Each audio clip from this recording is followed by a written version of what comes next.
All right. We're back with another episode, but first the sponsors. Head over to www.johnbartoloshow.com.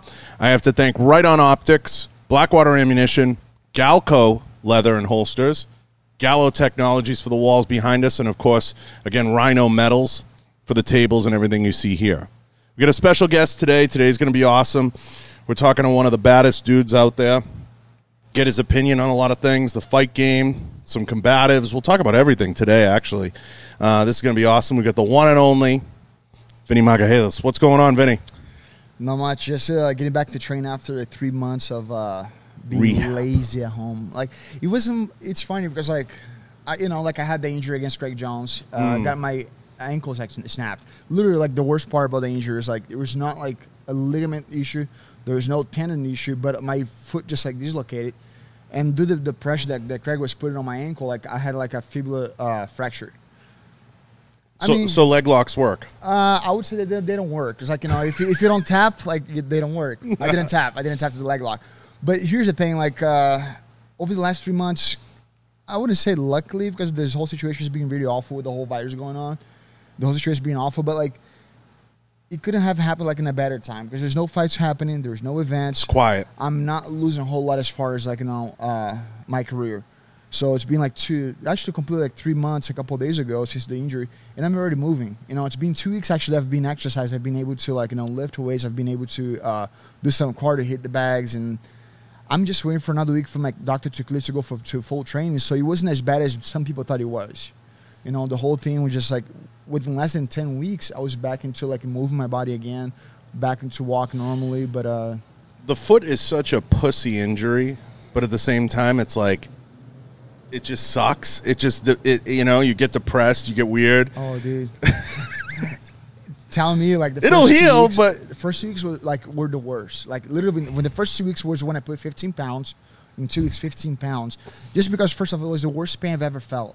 Right? Again, there's no ligament injury, but my leg was hurting so much that I was just like staying bad like for 15 days. Miserable, like fighting with everybody. And then I didn't want to go to the bathroom. Like I was just like, hey, just bring me like a little jar so I can just piss in the jar. And then you take the piss. That's what I was asking my kids to do for me. So for 2 weeks, just like feeling miserable.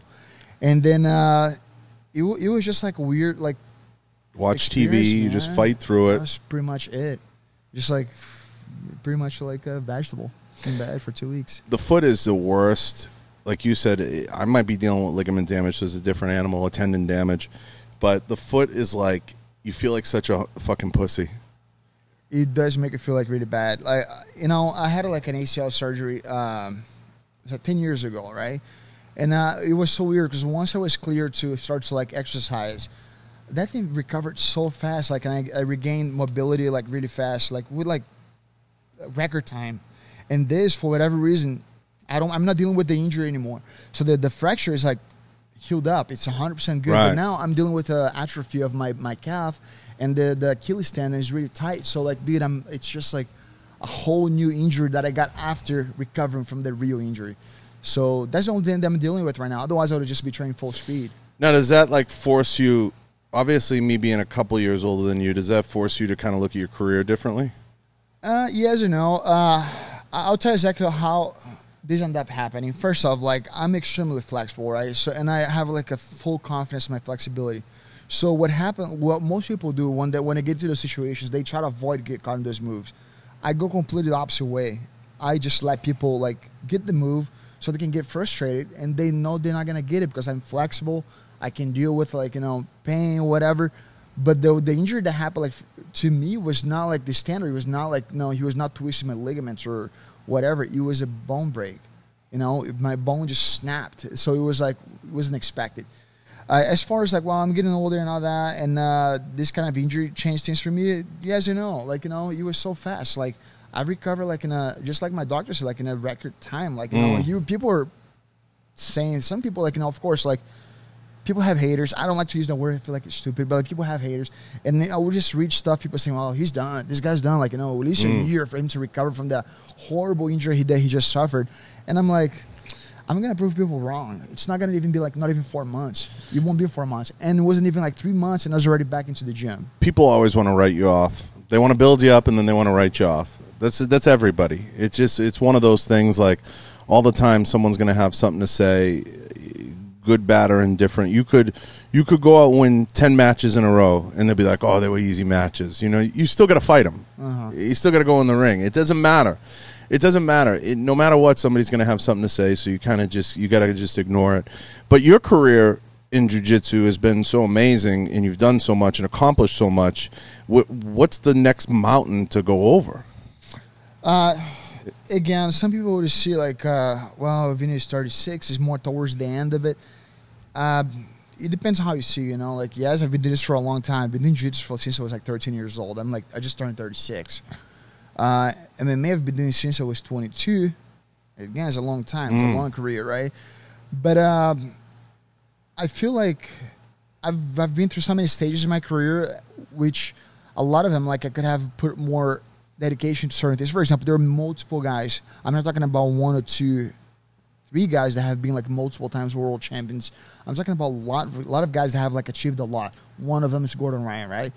Gordon is like literally, like, in my opinion, like, I tell him that he's like the very best guy like in the no-gi game right now by far, right? It's not that he's like his technique's not like better than like a lot of people, but his dedication is like, it's different, you know. That guy, like, he lives jiu-jitsu, and that's a guy that I beat right after he won ATC. You know, it was a close match. It was not by submission, but I won that match. So I feel like as far as talent goes, I do have the talent as many top guys in the game, but I feel like I've never been like a full-time jiu-jitsu athlete like some of these guys. You know, these guys, they do train with like the best training partners in the world, and they do train jiu-jitsu like 3 times a day. While like I'm the one guy that trains like twice a week. You know. So what I'm trying to do for the next couple of years is just to turn myself into like a full-time athlete while my body still allows me to do it. I feel like besides this injury that happened now, my body's 100%. So once I'm fully recovered from this injury, I'm going to be back to 100%, and I can still, like, you know, perform like really well for the next couple of years. And then from that point on, then I'm going to have to rethink, can I still do another 2 years, or is it time for me to stop? And there's never like a stop, Vinny. It's more like you reach a point where it's, you know, maybe you take on a few more students again. Maybe it's something that you pick your spots. But you came up during a transition in the sport, because it wasn't jiu-jitsu when you were coming up 22, 23, 24. There wasn't the opportunities that there is now. Not even close. Not even close. Yeah. You were still in the dark ages a little bit. So you're the transition of jiu-jitsu in mixed martial arts in so many ways. We've seen the last 10 years jiu-jitsu become something that you can make money doing it if you're in the right spots. Do you think about that at all? Oh, definitely, 100%. That's another thing too. Like, you know, it's different times, so it's hard to compare. Back when I first got my black belt was in 2005. I was chasing like all those professional tournaments, right? So they were like professional because they were paying something, but you would have to have like 5 matches to make $1,000. It's horrible. Literally, you would have to win the whole bracket to make $1,000. Nowadays, like, I want to do a jiu-jitsu match for 10 grand to show. It's completely different. And if you think about it, wow, but why, you know, how Vinny became like that much worth? It's like times have changed. It's not just me, you know. If these guys are not asking for like 5,000, 10,000 to show, they're selling themselves cheap. It's a different time now. And you have to know your worth. You always have to know your worth. Like, people like to like say, oh, why does this person get free meals, or why does this person get this, or why do they get a monster, or whatever. They don't see the 10 or 15 years you got nothing. Exactly. You made lint. You know what I mean? And you, like you said, you're fighting for $1,000. You have to know your worth and capitalize when it's time to make that money and to get that opportunity to put those things out. I think now there's more opportunity than ever, even because of COVID, because now you can do so much online. You could do so much Zoom classes. You don't need a school or a place to do it. And I know people frown on that, but you're just offering knowledge. You could just offer knowledge, whether it's through offering Zoom classes or saying, like, I have a website here, buy my, you know, whatever the fuck they're selling on BJJ Fanatics. You know what I mean? Like something like that. You can create an income stream now in so many different ways. And that's all new to jiu-jitsu. That's come on really the last 10 years that's come in like really hard. Because in the old even DVD days, you had to go like buy the DVD, and it was still like an underground thing. Like it wasn't like it was kind of like, hey, I got those DVDs. Like it wasn't like it is now. So you have so much more opportunity out there, and I think even things like the Gracie University has opened up so many doors to show people like you can make money. You just have to structure your business properly.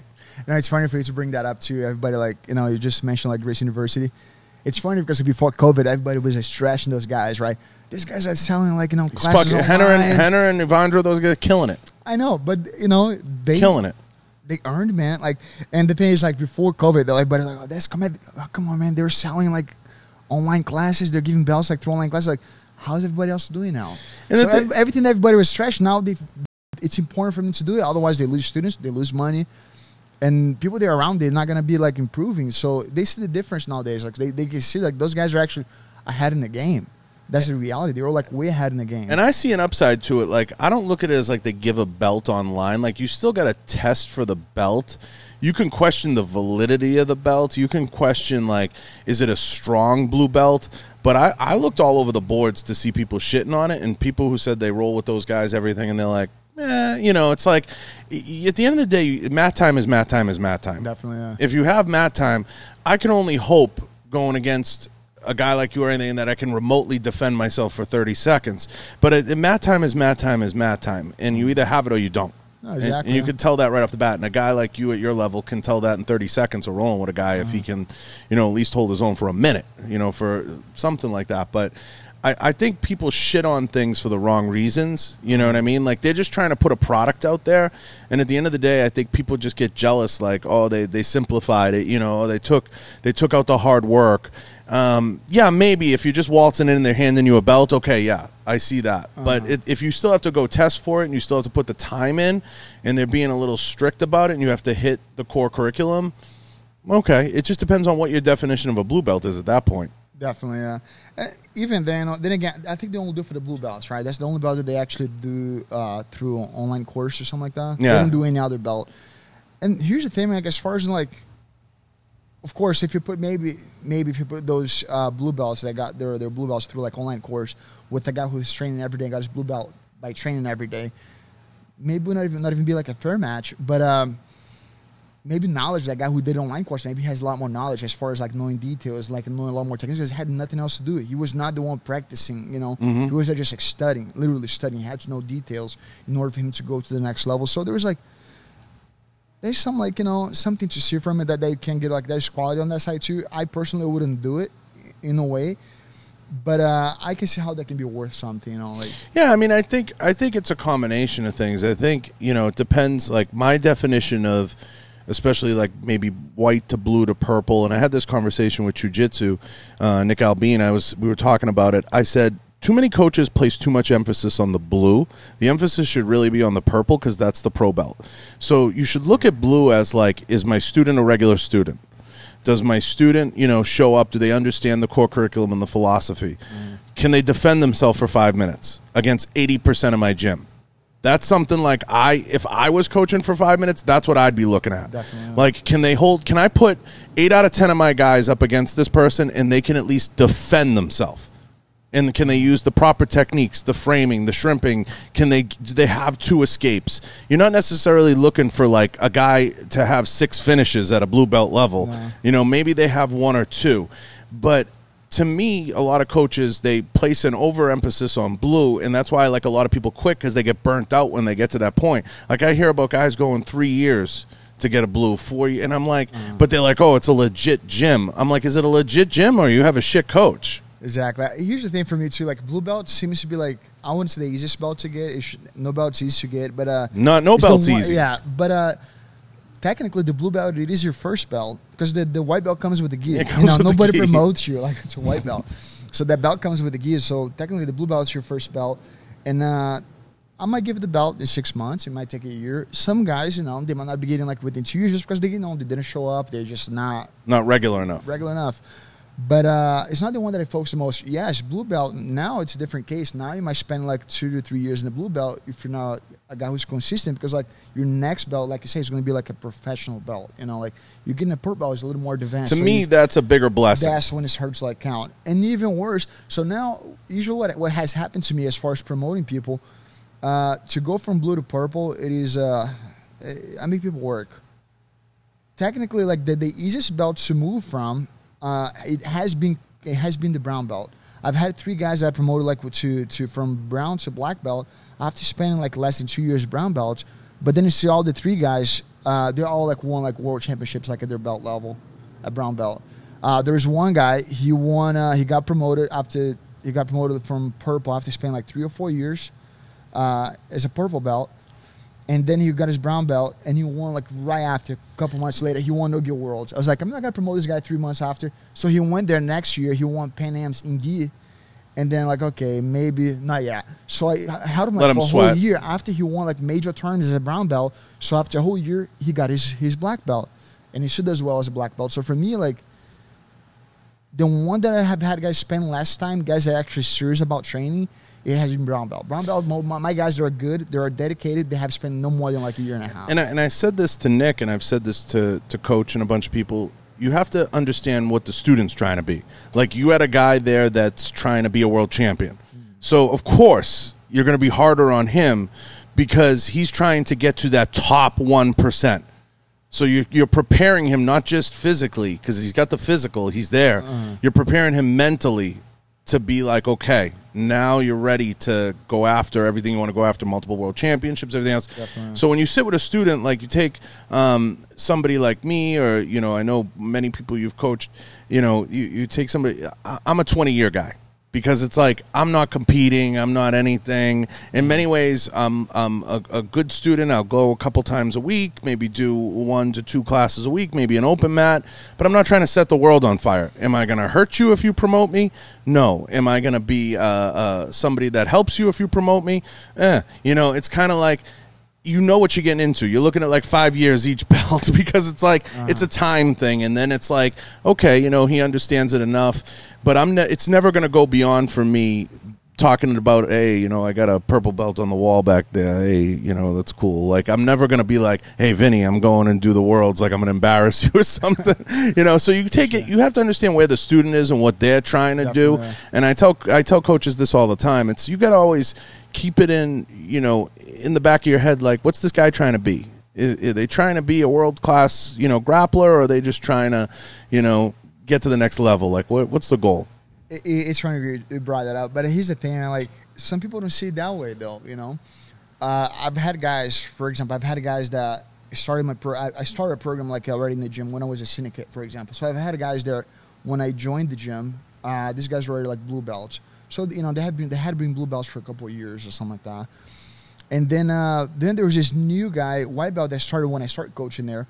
And that guy that was a white belt when I first started coaching, he got his black belt. Before those guys that had already been blue belts, when I first joined the gym, those guys that didn't get the black belts as fast as the other ones, they're frustrated. They're upset because they didn't get the black belts. And this guy started like 2 or 3 years after him and got his belt. But like, you're comparing yourself, a guy who's not trying to improve your technique, who's not competing in results, to a guy who's like a world champion. You can't do that. You know, like, if you want to actually get the belt as fast as he got his belt, do what he's doing. Yeah. Exactly what he's doing. The consistency, or the level of consistency, like, that's what's always debated in jiu-jitsu that'll be debated long after we hang these mics up. But like, to me, the bare minimum for consistent promotion is 2 days a week in an open mat. To me. That's what I look at. It's like 3 sessions, yeah. Yeah, if you're a working class person, like, you're like, hey, I got a job, I got kids, but I can come 2 days a week and I can get an open mat in. To me, that shows at least enough consistency. If you're a 4 to 5 day a week guy, yeah, of course, you're accelerating everything that much faster. You're going to go through the curriculum, like, you know, the curriculum. It's like a, you know, 12-week recycle, and you're going to go through it 7, 8, 10 times. You're going to master it, and then, you know, they say, what is it, 2,000 hours, you're a purple belt at that point. You know what I mean? Most people get about 1,000 hours in before they hit blue, which makes sense. You know, it's kind of halfway there. And then I think, you know, at least from a coaching perspective, if you understand where the student is and what the goals are and what they're trying to accomplish, you may sit at purple for a really long time, especially if you're a guy that's not competing because you don't have a measurable. But if they're purple and they're starting to knock a lot of your brown belts off and even starting to hold their own against black, you have to like sit them down and say, hey, you know, this could go somewhere, you know, but you got to put the time in, you got to want to do it, you got to put, you know, but they always say the real journey starts at black, right? That is true. It's funny because, like, I don't know if you actually knew that, but I got my black belt somehow like fast, right? So I started as a kid. I started like when I was 13. So I went through all the kids' belts, like yellow belt, orange belt, and then finally got my blue belt when I was from 15 to like 16. So I went through all the kids' belts. I competed when I was 16, 17 as a blue belt. But then I got my black belt in 2005. So from that point on, I haven't had an instructor. Literally, like from that point, that's when I moved here to the States. So for the last like 15 years, I've been like on my own. But within those 15 years, I won ATC. Nobody to coach me, nobody to teach me, nobody to correct. Like my no-gi game is 100% on my own, training with students. Basically, like my whole game in Brazil was all based in gi, and that's the only period that I had an instructor. So I feel like it is, when people tell that's when they really start to get better at jiu-jitsu, it is when they get the black belt. Especially when you start coaching, because when you start coaching, you start to pay attention to details more than you were as a student. 100%. Because like you don't want to be teaching like, shitty moves that your students are going to be questioning like, but it's not working for me. Well, not everything's going to work for everyone, but like if you know details, you can fix like whatever mistake that some of your students are making. And I feel like I've got my game better by becoming like after I became a black belt and after I became a coach. Because like I said, I have to pay attention to details a lot better. And jiu-jitsu is one of those games that you can get in your own head real quick, even at the lower ranks. That's why you kind of people phase out and people quit. But I said this to Nick, to jiu-jitsu. I said a lot of people quit at blue, in my opinion, because they get burnt out, because I feel like too much emphasis is put on the blue. That's just been my opinion. I think like coaches sometimes they overthink it, and I'm like, sometimes I say that just fucking promote. Like, what the fuck cares? Like if they're strong, like my criteria is a little simpler than most, and I have no business having a criteria after quite a few years of training. But I think if you can defend yourself against 80% of the gym, to me, I think you're a blue belt. Yeah, like again, like I say, you cannot put too much thought into a blue belt, man. Like a lot of people think, for example, like that's how I came up, by the way. Like, when I was a blue belt, again, I started as a kid, so, like, I went through, like, kids' belts and all that. But I was really limited as far as, like, technique used in competition. It was always the same takedown, same guard pass, and I had, like, the same sweeper or whatever. But that was efficient. So, for me, that's how, like, I try to, like, go with my students, too. I don't want you guys to be, like, well-rounded. I don't want you guys to be masters, like, in every single, like, area of the game as blue belts. But if you have one good guard pass, nobody can stop. If you have one good takedown, nobody can stop. Yeah, why not get your blue belt? It's a different story. To get out of the blue belt, it's going to be a different story. And it's like anything else. It's like shooting. If you can demonstrate the basic functions, like you can get somebody to be driving, keyhole shots time after time within a few classes. But yeah, they're going to have to go home and do the homework. They're going to have to practice getting their kinesthetic alignment down, getting their feet down, everything else. That comes in time. But once you reach that point where you get 500, 1,000 hours in, and you know what I mean? That's nothing to sneeze at. That's 500 classes. There's 52 weeks in a year. You go to 2, you're knocking out 200 hours, 250 hours with open mats. Right in that year and a half window, you're kind of there. If you compete, it only ratchets you up because you're going against better competition. So you see kind of that progression a little bit quicker. That's why if you get into competitive shooting, you can become a grandmaster, you can become all those things a lot quicker because you go up against competition. Maybe you're better athletically, maybe you're better at other things. Some people are just good athletes. I know for me, like, it's hard because I'm a bigger guy, so there's only a handful of big guys usually on the mats too to kind of gauge how you are against a big guy, you know what I mean? I got to go against you and get killed. But it's, for the most part, that gets hard because I can only go against Dom or certain people so many times, or, in the gyms. It just really depends, who you have in there and how you can gauge them. Because, like, you go against little guys all the time, 135, 145 pounders. There's just certain shit, doesn't matter your level, that they're just not going to hit on you. It's exactly, just, that's not going to happen. And that was pretty stupid too, because, like, well, you basically just leave because of your weight. It's not the case sometimes, but it's like, you're just like 10 pounds heavier than me. Of course it's your weight. It's not your technique. So it's like, 100%. It's a lose-lose situation. Now, it's wild because the sport's evolved so much in your journey in it that you started gravitating more and more towards the PFL stuff.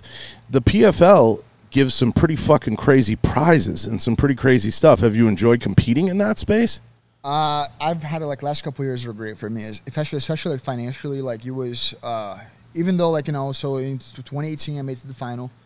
I made like this amount of money on that one because everybody thinks, well, you know, but you didn't win the whole $1 million. The million, yeah. But dude, you have like a regular purchase for the first 2 regular season fights, and I was not the bottom of the pay scale. Like I was not. So the first 2 fights, and they're like back to back. So like, you know, within like a 2-month period, like I'm already making this amount of money. Now comes the playoffs, which you go to the first fight, you're already making more than most people are making like in other promotions. And then you make the semifinal even more. Now I make to the final. You're already making like double of whatever you made like in the playoffs. So it's like, even though I didn't win the big prize, I still made a good amount of money in like 2018. And unfortunately, like, you know, 2019, I didn't go as far. I lost in the quarterfinal. Yeah, I lost the quarterfinal, but it's still like, you know, same situation. I went through the 2 regular season fights. Still lost in the playoff, which is just like I said, you still get paid more than most people get paid like in other promotions. So the last couple years have been good. As far as currently, I don't have a contract with PFL, so I don't know what's going to be my deal for next year. I don't think PFL is going to be a deal because I do want to fight this year. I do want to fight like at least like you have a really short time in out, especially because I have to be 100% from my injury. But I plan on start training now, and if I'm like 100% by October, I want to be fighting. The problem is I became like too spoiled with PFL with the whole idea of being busy with fighting. So my goal is if I can get a fight in October, I want to get another one in November, and I want to get another one in December. What promotion? I'm working with my manager. I work with Ali Abdelaziz. So like we've been talking to like, you know, ONE FC. We've been talking to Bellator. The money's in Bellator. Both promotions, I feel like they would pay well. There is one big issue with ONE FC though, is that the weight cut. You know, they do weigh-ins the same day of the event, and I would have to move up to heavyweight. There's no way that I'm going to be cutting 15 pounds or more. You're huge. There's no way. Right now, like I would have to cut like my leg in order to make 205.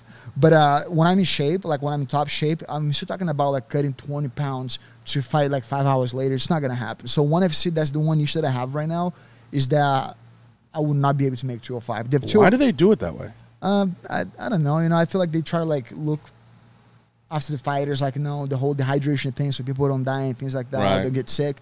But people still cut weight. The thing is, like, the 205er champion, he's at 185er.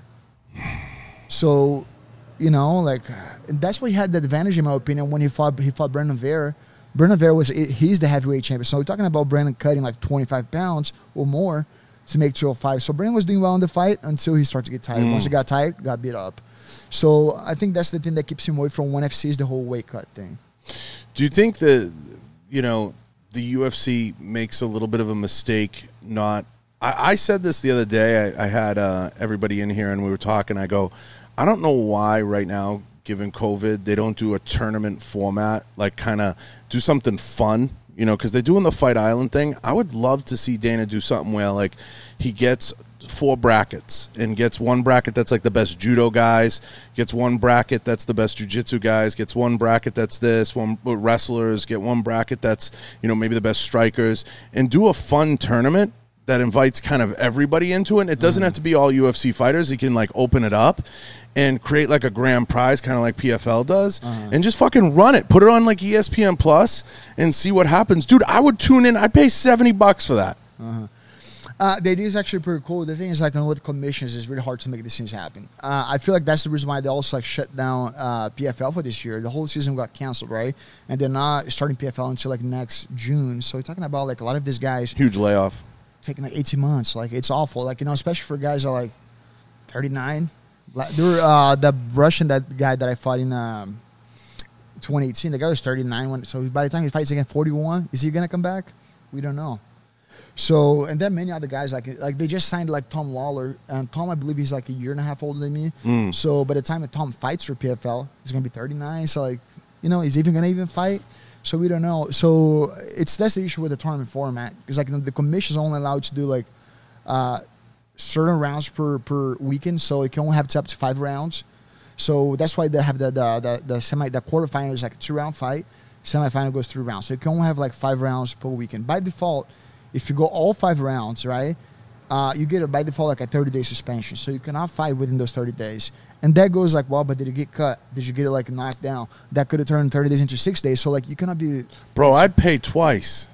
It's hard to plan that out, though. I know. The planning's the hard. The logistics is the hard part. Unless you take someone like country that they don't have like these regulations, then you can have fights every weekend. China, Brazil, they don't have like much of a like regulation. But like, wouldn't that be the coolest fucking shit ever? Like, you have it'd be like the ultimate kumite, and that's when I first heard Fight Island. I thought that would be like something. Like I said, do something fun because he's got to put content out there, right? So like, content's king. But like, I was like, fuck, now would be a great time to do some crazy tournament. And people are like, oh, who would compete? I'm like, if you put $1 million prize up there, motherfuckers be coming out of the woodwork for that. No, I agree. They could do with the guys in the roster, to be honest. Like, let's say, so they do have rankings up to, it's 15, right? So they have the 15 rank. So let's say anybody that's, they do have to have like a much like bigger like ranking thing. So let's say from like 15 to like 16 to like 30, whatever. These guys have to get in tournaments, see who breaks that top 15. So something has to be like, worth to get in that tournament. And not just that. You're not going to just break top 15, but you're going to have the big prize. The big prize is going to pull people in. Definitely. Yeah. And I just think if you make each bracket, like, you have like the best wrestlers in one, and it's like kind of like, maybe at the end you merge the rule sets, or like you be creative with the rule sets in the beginning, and then. But I just feel like nowadays it's tough to do that special that format with like guys who are specialists. Because like if you look from my generation where like longer there were guys like myself coming straight up from jiu-jitsu. Like when I got into Ultimate Fighting, people didn't even know that I had never even hit pads in my life. I made it to the final just doing jiu-jitsu. Literally, I got in the UFC just doing nothing but jiu-jitsu, and then so. You don't have those guys anymore. Everybody now, some people like feel like they're more of a grappler, but they're not a grappler. They never done a jiu-jitsu competition. They never worn a gi. They never done like belt testing, whatever. They never done anything that's just like 100% jiu-jitsu like focused. And same thing goes with other martial arts. And there's nobody that's like, I spent like 20 years doing Muay Thai. You don't see those guys anymore. You see guys that are like more familiar with striking. You see guys that are more familiar with grappling or wrestling. Maybe wrestling's different because, like, some guys, they come from, like, the wrestling background from school. Mm-hmm. But, like, all the other, like, styles, most of the time people don't have that anymore. They don't have those, like, pure jiu-jitsu guys anymore. They don't have those pure Muay Thai guys anymore. So it would be tough to do because of that. Is jiu-jitsu still the best? When you do, like, style versus style, I feel like, yes, it would be. I'd say if you put me against, like, a pure karate guy with no experience, like, in wrestling, I'm going to beat every single karate guy in the world. I would. I'm not kidding, because I can't just pull guard. These guys have no idea what's going on. And that's what used to happen back in the days, like even before Hoist Gracie, like when they used to have those like race challenges in the gyms. People would just like challenge people. They would like go for like a shitty takedown, and then they could not get the takedown. They would pull guard and then get somebody with an arm bar. Because like those guys had no idea what was going on the ground. So I feel like jiu-jitsu, as far as pure art, it's a more efficient than anything else. I could be 100% wrong, but you don't have that anymore, unfortunately. We know it has to be a mix of some jiu-jitsu, wrestling, and then obviously, striking, whether it's Muay Thai, dirty boxing. There's got to be some mixture in there. But I agree with you. I think jiu-jitsu still, you have to have that. Some form of grappling with submission, which at the end of the day all leads to either a judo or jiu-jitsu background. And that's funny. So going with that same, like, still working that question, like, so, yes, if you go jiu-jitsu versus Muay Thai, I feel like jiu-jitsu is going to win. Jiu-jitsu versus boxing is going to win. But if you put, like, a guy who's, like, has experience in everything, jiu-jitsu nowadays is actually the weakest part of the game. You're not going to win a fight fighting off your back. There's no way. Unless if you have, like, great guard. Like, a great guard, I'm talking about, like, top level. You're not going to be catching anybody off your back. John Jones never goes down. Right? So it's like it has to be the weakest part of the game, especially for scoring. Let's say you get like 10 takedowns, you don't do anything. You got to take down those, so you're with the aggressor. You're likely going to win the fight. Or you're a striker, you landed a bunch of shots. You're likely going to win the fight. But who's winning fights by pulling guard? Who's winning fights by even like locking submission? Let's say I hold you like in a guillotine for like 3 minutes in the fight. The referees are not going to give him the fight just because I held you like for 3 minutes in the guillotine. They're going to give you the fight because you got the takedown. Most of the time. Most of the time, that's how it's going to go. Now, you've seen so many gyms kind of come and go in different disciplines. So much is made of what's the ultimate discipline, and you get the Krav Maga guys, you get the Jiu-Jitsu guys, you get the judo people, you get all these different people that kind of start, chirping from the cheap seats, and you were able to see it in your time frame because we're in a similar age group. Where I grew up, there was karate, so you went to karate. Then you learn like karate's a joke, like you can't do, you know what I mean, like you can't do anything with it really in proper application. I try to explain to people whether it's shooting or it's fighting, all confrontation is a management of distance. It's 100% a management of distance. If we're this close, it's hard for me to get a shot off, even if I have to draw and everything, because you're going to get to me. And I have to avoid you getting to me. When you see John Jones kick and keep people at distance, it's a management of distance. And when I get into the argument sometimes with Krav guys, because you get a lot of guys that are like these Krav Maga guys, they're like, oh, Krav Maga. I'm like, but you don't have any distance. You have to be close to inflict that damage. So I try to explain that to them, but they're like, oh, yeah, it's the supreme, But why don't we ever see that in fighting? You never see that in any real tournament fighting or anything. It's funny because, like, the Krav Maga people are the new karate guys. 100%. You just fucking nailed it. They're the new karate guys. Now they try to. They're good like salespeople, man. Every karate, every Krav Maga instructor that I see talking. There's guys like, you would convince me. Like if I was a new guy walking the street into your class, you would convince me just the way you say, man. Like I feel like if you hit me, you're gonna kill me. One shot, just you just hit me in the neck once, I'll die. Just the way they talk, the confidence they have, the way they teach is different. While guys that work with the real martial arts, like jiu-jitsu, wrestling, wrestling is even martial art, kind of, right?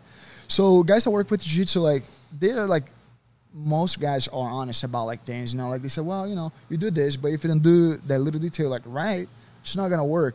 While karate, in a Krav Maga, those guys are just hey, this is gonna work no matter what.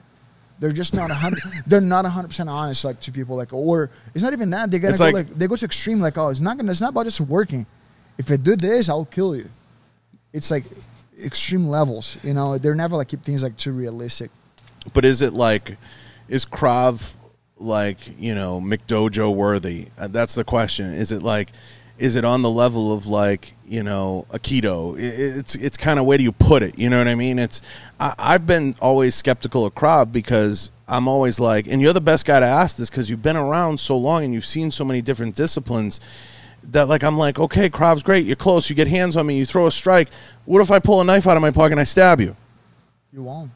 Because against a Krav Maga guy, they know how to fight people with knives too. They know everything. They know everything. Yeah. Guns, knives. There's I just think I've seen classes. I've not. No, I know. I just think Krav has an easier path to becoming wizardry real fast. You know what I mean? Yeah. It's okay, that's great that you taught me that, but what if I pull a knife right now? And you could say the same thing about jiu-jitsu, but at the same time, there's so much different technique that goes into jiu-jitsu that it's a lot harder to get there. It's easier said than done.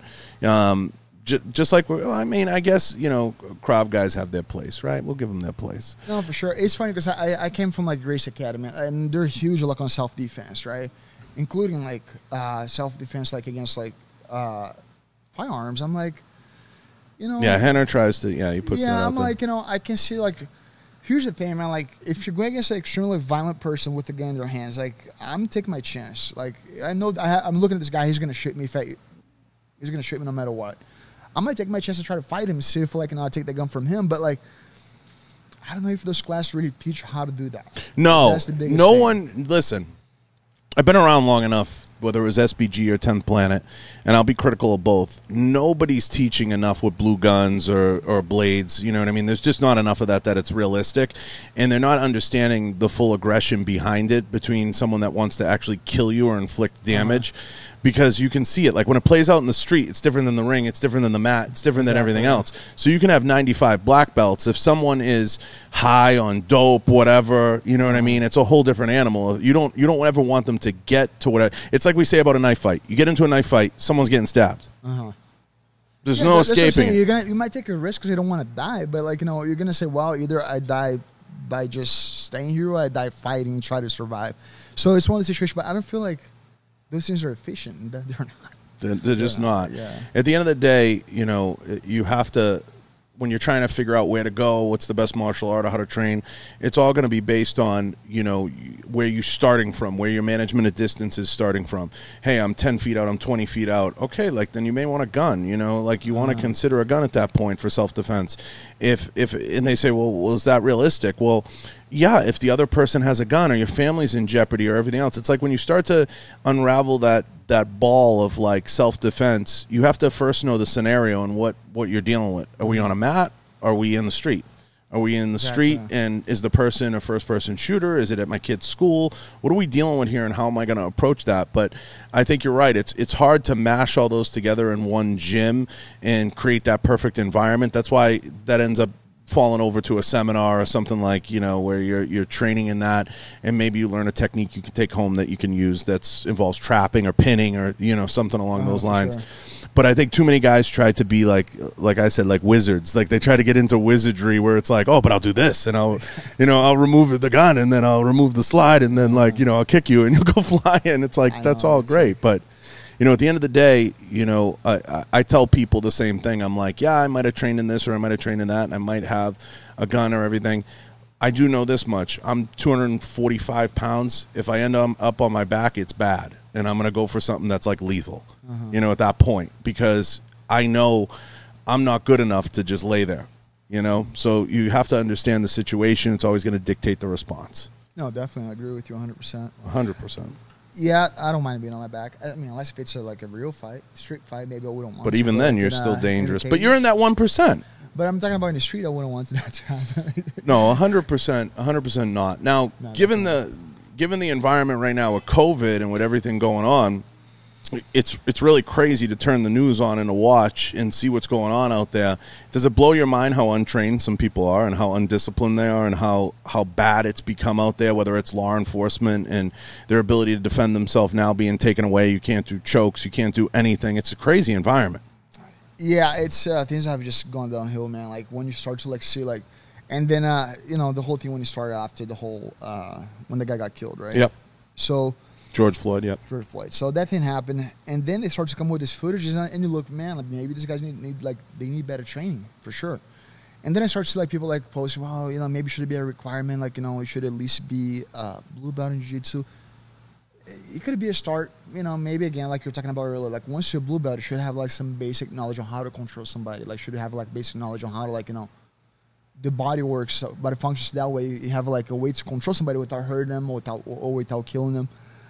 But it's like, it's impossible to not hurt someone. It's impossible not to hurt somebody that's actually could be full on drugs. You know, it's a stressful situation too, because like, I'll give an example. Let's say during those riots, right? So you try to stop this guy. You don't know if he's by himself. You don't know if there's another group with him, like 5 people that 100% has a gun, and now you're on top of him. You turned your back to like 5 other guys that could have a gun and just shoot in the back of the head. So the whole situation be like a police officer. I mean, it's a stressful situation. It's not as simple as people think it is. So yeah, it could be a trained guy. It doesn't change the fact that you're dealing with a stressful situation. For example, let's say I decide to become a police officer now.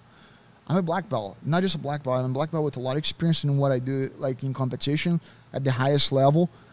I don't know if it would be easy for me to hold somebody down without killing or hurting them when I don't know if there's like 2 other guys behind me trying to shoot me. So it's stressful, man. Like it's not as simple as people think it is. I just think it's so unrealistic to be like, we're going to create an environment where nobody's going to get hurt.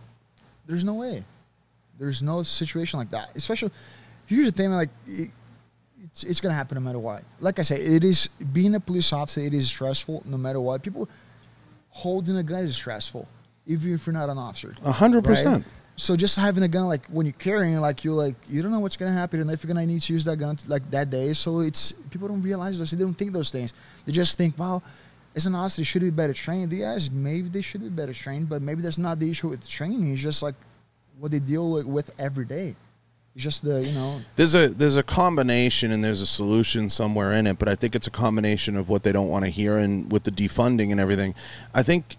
Cops in general need more time off. They need more time to decompress. They should have more mandatory time off where they can reboot their brain a little bit, and when they go back to the job, I think that, you know, obviously the George Floyd situation, there's not a person that doesn't condemn that. You know, there's not a person that doesn't say that's poor technique, poor everything. You know, every cop I've talked to has been like, yeah, you should just put him in the back of the car. Like, it's just like, at the end of the day, nobody doesn't condemn that. But the real reality is, to say we're going to create an environment where we're going to have a confrontation, it's going to turn physical, but nobody's going to get hurt. No, exactly, yeah. It's not possible, Vinny. It's not. It's not realistic. So somewhere in Washington or somewhere in a state, they're going to try to design a system that's completely unrealistic, and they're going to call it like verbal judo or something, that you're going to be like, hey, you, get down. Even it's going to be like, what the fuck? I don't even have a gun. Yeah, like, what's wrong? And I just think it can deteriorate really fast. I don't know what the answer is. Like you said, maybe it's a mandatory blue belt. Maybe it's something, you know, but you got to give them something. Maybe it's a mount. Maybe it's, you know, allow them to do something. But you got to give them something that they can do. And the old days, I mean, when I grew up and you grew up in Brazil, like, you could hit people over the head with a fucking, they used to carry clubs. I mean, you could. Brazil's a completely different animal, man. Like, the whole comparison you're doing, I'm just thinking that, like, dude, do people realize that when you're talking about Krav Maga, I was just thinking of that. Being a Krav Maga, like, expert, like, is not going to save a life. It's the worst thing for being a police officer. It's not going to save a life in Brazil against, like, 13-year-old boys that carry guns, that carry, like, automatic rifles. In Brazil, it's not going to save you. So it's like, it's different, a different animal. Brazil is just like, it can't even compare to that place. It's insane to me. It just the defunding. It doesn't make any sense. No, not at all. It makes no sense, and I don't know where it goes from here, and I don't know what the solution is. But I know just from experience, like, a lot of people look to jiu-jitsu. Like, a lot of people say, oh, that's why GST or BJJ. Like, that's why this is why we need this. But, like, it's, you almost don't even want to be responsible. It's like, yeah. But then again, like, I don't know if that would really be the solution, man. Like, again, it could get it, even like people like myself that's like 100% experienced, like, in jiu-jitsu. I don't know if it would be as common, like, in a real situation like that. That's real life, you know. Like, you don't know, again, you could be holding that guy down. You don't know who's behind you, what could happen to you. So the situational awareness is just through the roof. Yeah, it's just not as easy as people think it is. People think maybe these guys did what they did because they were untrained, but maybe not. Maybe it wouldn't happen any different if those guys were well trained. You know, you don't have, like, you don't know how that guy's mind's racing, like, while he's holding somebody down. A guy that was actually full on drugs, you know, you don't know. Like, we were not there. You know, you could see footage of things. You could see, like, some of the footage, like, you know, you didn't see the whole situation. There's still no footage of the whole situation, how it happened, like 100% of what happened there. So it's really hard to make a judgment on the whole experience. One thing that we know for sure, that guy got killed, you know, that was wrong. Like, holding the guy down when the guy was complaining already was wrong. But besides that, we don't know the whole situation. So the way I look at it is, and it's simple, I look at it like this. When you're in law enforcement and you apprehend somebody or you cuff them, it's to the point where they're cuffed. They're now in your care. And that's where that situation was wrong. 100%. They're in your control, and they're in your custody, and they're in your care. No one should die in your care, right? Like, that's a given. You wouldn't want that for your kid. You wouldn't want that for your wife. You wouldn't want that for anybody. Like, if somebody did something wrong, if I went and go torched a building or whatever, but I'm cuffed now, I'm arrested, I'm in that person's care. And that's where that situation is 100% wrong. Nobody argues that point. That's not even, I don't even think that's up for debate. But I think at the end of the day, what it deteriorated to, the amount of riots, everything that went on, and now this emphasis on defunding and training and just everything, it leads back to everything we're talking about. It just leads to a very spoiled situation. There's no way out. There's no right way out. You know, you moved here to this country because you love it here and you love everything about this country. But it's just sad to see it deteriorate to a point where we're talking about defunding, we're talking about escalating into possible communism, possible Marxism.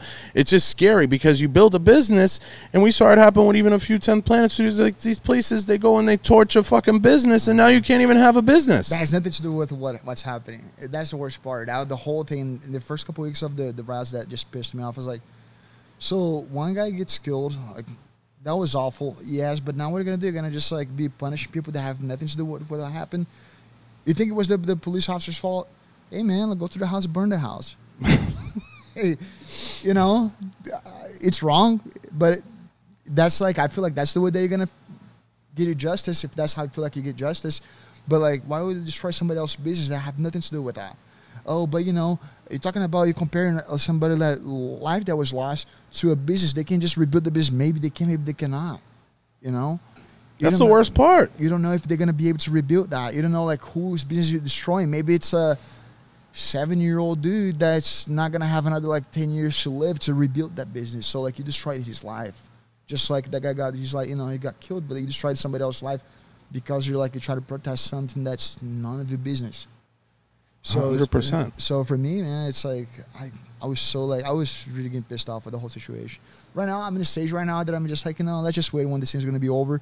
I'm not stressing much about it, but it's like the first couple of weeks, even when the COVID started, like I was like, everything was stressing me out. I was getting into arguments online, and it's like I'm done with that. I'm just gonna be trolling. My whole thing on Facebook just be like posting stuff just to be trolling. Like I'm not even like posting serious like things anymore. But at first, man, I was getting like pissed. It's wild. It definitely makes for like a crazy time, especially for a business. And the COVID thing, it'll all be over in November. This is just like about how we can fuck up the election any way we can, and how we can just throw as much dirt around as possible between now and then. It's funny. So yeah, so we do believe. I believe in that too. It has everything to do with the election. But it's funny. Everything that happens here, Brazilian people want to follow the same steps. So when there was those riots here, they tried to start a riot in Brazil too. Black Lives Matter in Brazil. It's like, dude, really, man? Like, really? You guys want to start everything that happens, you want it to do that. So when Trump was talking about hydroxychloroquine or whatever the medication is called, so he started talking about that one, and then goes Bolsonaro, Brazilian president, talking about the same medication. And now it's like, dude, stop like trying to follow this thing. It's like it's a completely different like. You gotta have a completely different culture. So like if you try to follow the same stuff that we do here, things are not gonna go well there. And then I just noticed people here saying, well, how is it a political thing if it's happening in Brazil? It's like it's not happening in Brazil the same way. Mm-hmm. They are the ones trying to like follow everything that's happening here, and that's why you think it's happening there. Go to other places, it's not the same way. Many other places it's not been the same way. Sweden, Japan has not been like hit in the same way. What else? Canada has not been hit the same way right here. It's right. Even California. I mean, you look at California. They said something like the mortality rate based on the population is like 0.004. That's how it's been like the rest of the country. They just like they try to like scare people up with cases. It's like, well, if you get tested, I might test positive today. Who knows? I'm not dying. I'm not feeling any symptoms. I'm not feeling anything. I don't have it. But let's say I could have it and you wouldn't even know. And then if you get tested, now you know that I have. So now goes the number. Case number goes up. Right? They try to scare people with that. Yeah, and what I get a kick out of is like we grew up, when I grew up, like AIDS was a big deal. Should we ban sex? You know what I'm saying? Like, because your dick will fall off or something. It doesn't make any sense to me. Like people say to me, like we have the Karen culture. You're not wearing a mask. Like you're a piece of shit. You don't care about anybody else.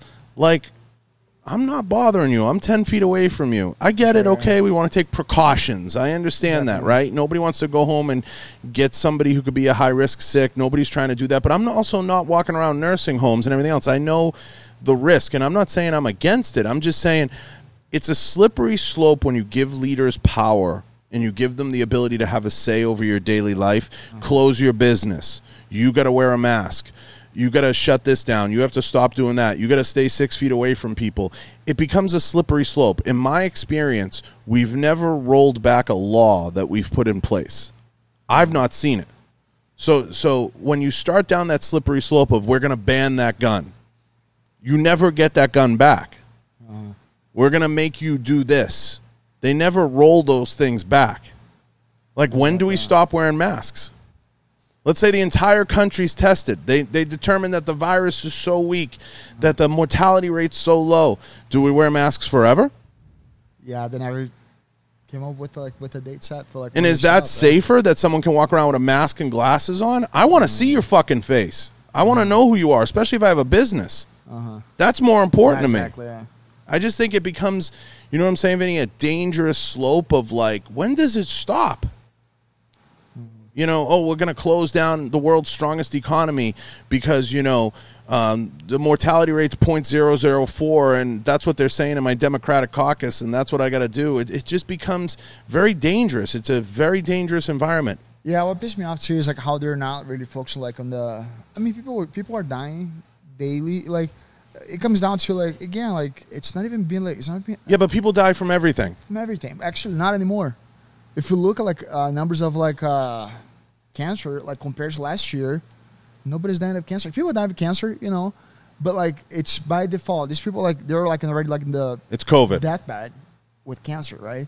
Last few days to live, they catch COVID like at a hospital already. They die with COVID. So it's like it's unfair, you know. You make the things seem like a lot more serious than it is. I'm not saying that it's not serious. Like, you know, if somebody that has like a pre-existing condition, if they catch that, they might die. But it's like these people, the majority of these people are already dying, you know. And then you go like, well, this guy was like 40 years old and he died, so he was young. He was not a 65-year-old man. Was he obese? Yes, he was, but that's not a disease. Oh, yes, it is. So they don't count. Did he have a heart murmur? Did he have whatever right? the issue? And then people don't take those things in consideration. So like the death rate's not that crazy for people to be like with this kind of fear. At least for me, in my opinion, it doesn't justify like, you know, this whole thing. Case numbers, it's fine. Like the case numbers are ridiculous, yeah. But the test, let's say compared to like March, we're testing 10 times more now a day than they were testing in March. So of course the case numbers are gonna go up. So we should just focus on like in the death like rate numbers, you know, and it's not that crazy. It's just not that crazy as it's not crazy at a level where healthy people are dying. Healthy people are not dying. I just worry so much about the corruption. Like that's my biggest fear. You go into places like Chicago or, you know, LA or what we saw in Minnesota, and now we're seeing the riots in Oregon and certain places, and they try to say, well, you know, COVID exacerbated it, or this exacerbated it, or this caused it. And they'll show video and they're like looting a fucking, you know, a Gucci store. And I'm like, that's not... It's a cure. That's the cure. Yeah, that's not the answer. And then when they do come out with the cure, this is what I posted the other day. I said, they come out with a cure tomorrow. You going to force people to take it? I won't. You know, I've said it before on this show, and I'll say it again. All power corrupts, and absolute power corrupts absolutely. 100%. You give people too much of a say over your daily life, and that's my biggest thing. That it has to stop somewhere. That's the only way people are going to be able to return to a job, be able to return to normalcy, be able to get back to what's normal in their daily life. You can't have people running around saying, I have the final say in how you take a piss. Uh-huh. You have to. There has to be some judiciousness between that. We get in our car, we're subject to what, you know, getting pulled over, whatever a cop says, whatever. We're regulated. We carry a gun, we're regulated. We walk down the street now, we're regulated. We're regulated in every phase of life now, and that's a scary fucking thing to think about. 100%. Yeah, it's you know what's fun about this whole thing too? It's how, like I said, when they start to say, especially when you hit the States, right? 70% of our population, like people are obese, like overweight, right? Maybe not obese, but they're overweight. You know, like maybe not by much, but they're overweight. So that's somehow like an issue. And there's no focus on like, hey, let's get healthier. They still like soda, chips, soda. Taco Bell's open, McDonald's open. You know, gym's closed, right? A lot of places, gyms closed. So like, let's focus on people being healthy. They just arrested those guys in New Jersey that had a gym. So why don't you tell people healthy people are not dying? So stay healthy. If you're not healthy, like, you know, what happened, Vinny? What happened to sign a waiver? You come in at your own risk. Right. You're on your own. There's no, and that's the thing. There's no like incentive for people to improve their health. It's always about like, hey, lock yourself, get sicker, because if you're already like a person that's already overweight, lock yourself at home. Don't exercise. Just like, you know, get stressed. So now when you're stressed, what do? You start to eat, right? And at least that's how it is for me. If I'm not stressed out, you know, I just want to eat whatever's in front of me. It's just how it is. So now you go from being a healthy person to an unhealthy person because of what's happening. So for me, it's almost like it's intentional what they're doing. It's almost like it's an intentional push towards November for sure, you know. And I think after November you'll see it die down because I think they'll work crazy to get a cure, and I think a lot of people will take it. And then what'll happen is there'll be so many antibodies out there. The antibodies float around. People start to develop a resistance. That just happens over time, you know. Like they're saying now, the strands that people are getting are weaker strands anyway, because sooner or later, most viruses, they start to dilute their potency, you know, as time goes on. Most. But there's a lot of theories out there. A lot of people have different theories.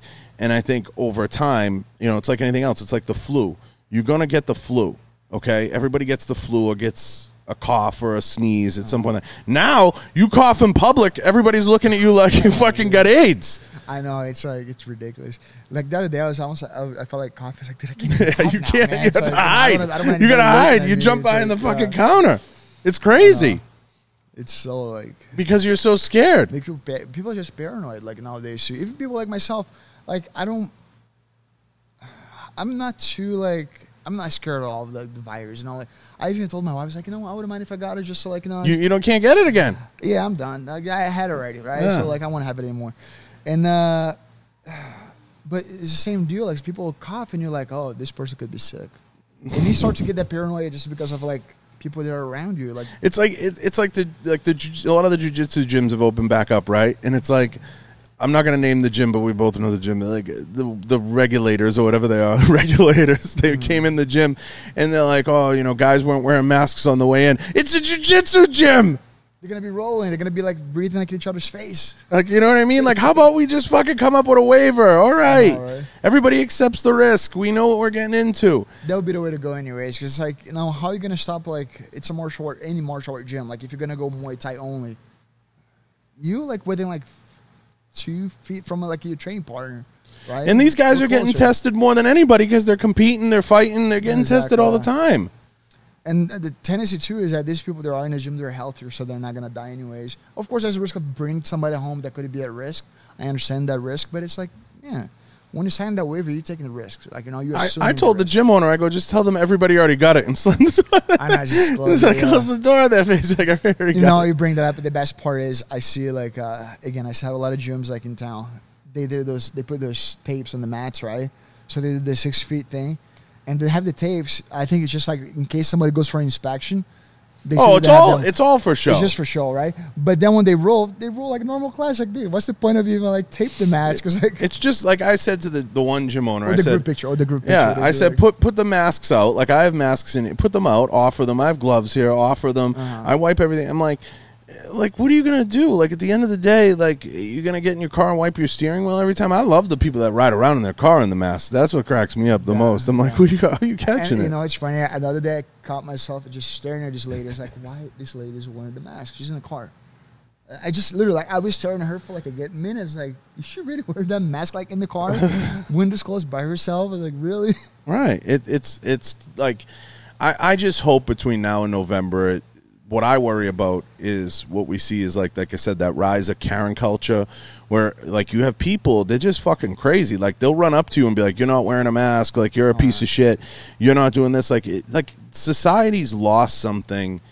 Like nothing is settled anymore the way it used to be. Like you just can't be like, fuck you.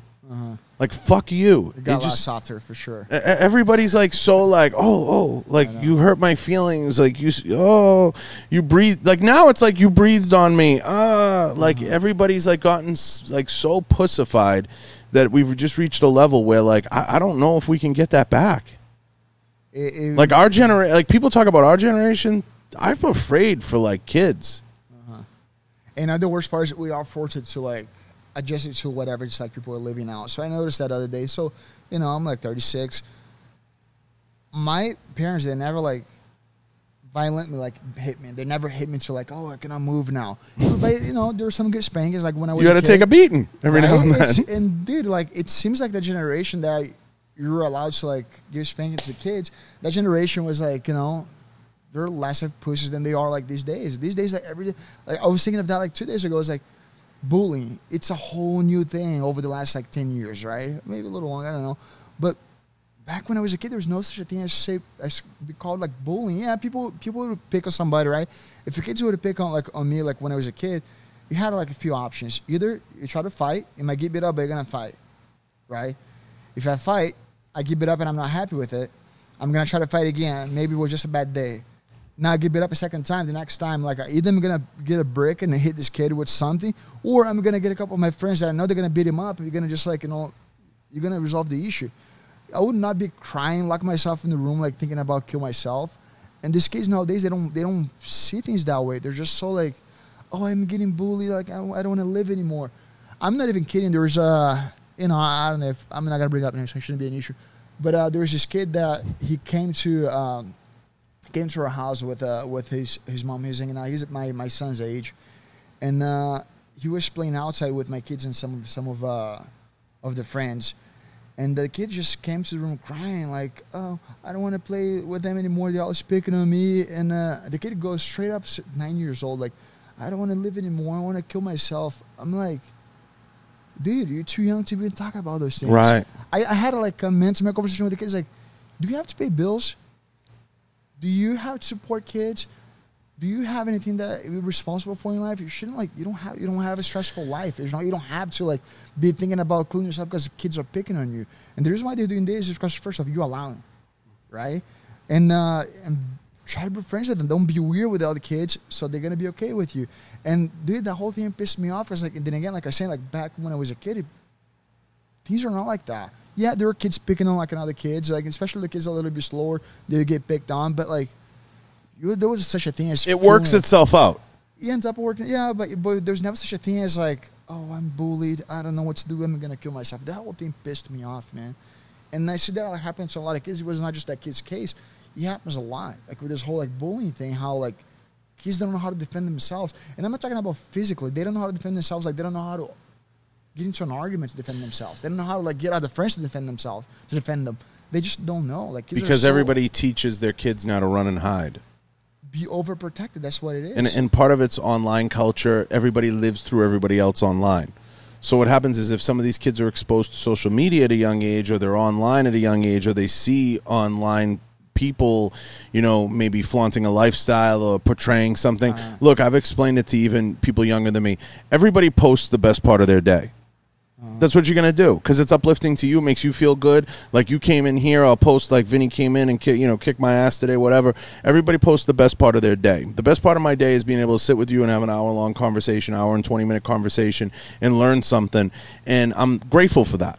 But people don't understand that everybody has bad days. Definitely. Everybody has a shitty moment. Everybody has something they have to deal with. Like, one of the things, you know, people don't talk about is the bad parts of their day, because you don't want to affect someone's ecosystem with the shitty part of their day. I got to go later to a doctor. Maybe I got to get surgery. Maybe I don't. It's a shit sandwich. It's my problem to deal with. I decided to be an idiot and push a fucking tool chest. It is what it is. It doesn't mean I'm going to go home after and I'm going to, like, cut my throat or something. It's just something I got to deal with. It is what it is. So, you know, people now today, everything, the emphasis, Vinny, is on the instant. I got to get an instant like. I got to get an instant this. I need that immediate gratification. I need that this. And they don't understand that that's not real life. Real life is how you deal with the down moments, because you're going to have way more down moments than you're going to have high moments. No, definitely. You're going to look back on life and you're going to have, on your deathbed, you're going to have 20, 30 moments in your life maybe that you look back, if you've led a blessed life, that you're like, oh, this was awesome when I got married, when my 2 kids were born, or whatever. You know, you're going to go down that line of thinking of all those great things that happen to you in your life, and hopefully you have 100 of them. But for every 100, there's 1,000 bad ones. 100%, you're right. And the good ones will put the bad ones in perspective all the time. Like, I had to lose these 3 matches before I won this big one. I had to, you know, go through this before that happened. I had to have this happen to me before X happened. And kids aren't taught enough, because we've gotten into this scenario where everybody needs their appreciation. Everybody needs their 5 minutes. Everybody needs their this. And what happens is, whether it's online through social media, whether it's everything else, everything has a way of kind of regulating itself. Oh, fuck him, you know, or screw him, or fuck her. And I think as kids more and more get exposed to that, and as kids more and more have to process that, they don't understand, like, okay, yeah, maybe Bobby Sue down the street got 4 new bikes for their birthday. You got 1. It doesn't mean we love you less. You don't need 4 bikes. Exactly, yeah. Like, I don't need 6 Lamborghinis. I don't need, like, 20 guns. She's my wife. I agree with her. You know, maybe you need 25, but you got to hide them better. That's the whole. I told you that. But it's just, that's why it goes down a rabbit hole, and that's why kids get to that point. I think, because they're exposed. You know, like you said, they don't learn how to fight back. They don't learn how to say, you know, hey, fuck you, you know, whatever. And, like, it doesn't get cleaned up in the schoolyard. I grew up in Boston. It's one of the toughest cities you could grow up in. It's you know, everybody has that edge on them, like, all right, fuck it, I might lose, but I'm going to bite his ankles every chance. That's what I'm saying. Yeah, like, it's just how it is. Like, people can always pick on a weak, man. It's just how it is. So if you just keep, like, playing defense the whole time, and just, like, scared, like, that's how it's going to keep happening. Like I said, got to fight back. Not necessarily, like, physically all the time, but, like, hey, man, they're saying, like, fuck you. Say fuck you, too. Yeah. You just, you know, go back, man. Like, just have Do your an thing. exchange. Do your thing. Try it. You know, but just, like, being, like... And maybe you haven't found what you're good at. And that's why, like, sometimes people mature later. You find your stride later. You find things that you're good at. Not everybody's going to go out and love to shoot guns or love to be a jiu-jitsu world champion or do this or do that. There's some people that, like, they might make Microsoft. They might, you know, design something. Everybody hits a stride at some point in their life where they're in a window where they can accomplish so much. But I think it's the down moments that teach you those things and that lead you down that path, and you have to learn how to process those moments. You might not be the best at kickball. That's fine. They're not, you know, you're not going to make $1 million doing kickball. It's okay. You know what I mean? It's okay to be into things that maybe kids aren't, or what a kid makes fun of you for today isn't that big of a fucking deal. Exactly, yeah. Teaching the kids that is the most important thing.